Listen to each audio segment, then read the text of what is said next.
Welcome back, everybody. Actor Ezra Miller is making headlines for a slew of bizarre reports involving unsafe living conditions, grooming teenagers, and a one-year-old child who put a bullet in their mouth. Miller first made headlines several weeks ago for back-to-back arrests in Hawaii for causing a disturbance at a karaoke bar and later for throwing a chair. This week, Rolling Stone released a report saying Miller was housing a young mother and 3 children in unsafe conditions at a secluded Vermont farm. The report states that guns are lying around the home, including in the living room, where a one-year-old child put a bullet in her mouth. Rolling Stone also says that there's heavy marijuana use at the home in front of the children, ranging in age from 1 year old to 5. And at the same time, officials in North Dakota sent out a protective order against Miller, who is yet to be located by the court. Parents there accuse Miller of grooming their teenage daughter with cult-like behavior and violence. All right, Bernarda, I'm not even sure where to even begin here, but what sort of repercussions could Miller be facing here in light of all these accusations?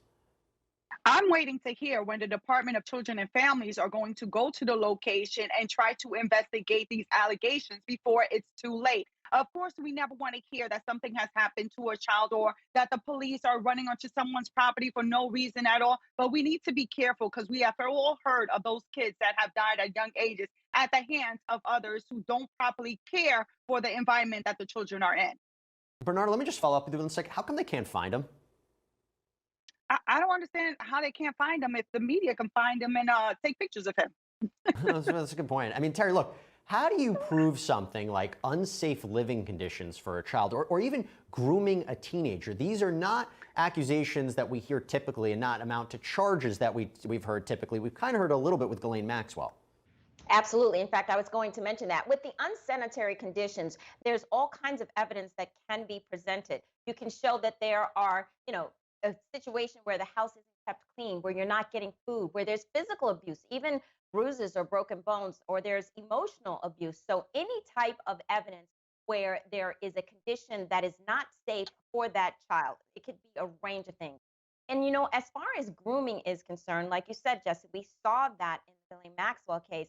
That is actually defined as establishing a relationship with that child in order to promote some sort of sexual activity. And it could be grooming with the child, it could be grooming with the family, which it does sound like it might be occurring here. And it takes place by lowering that child's inhibition.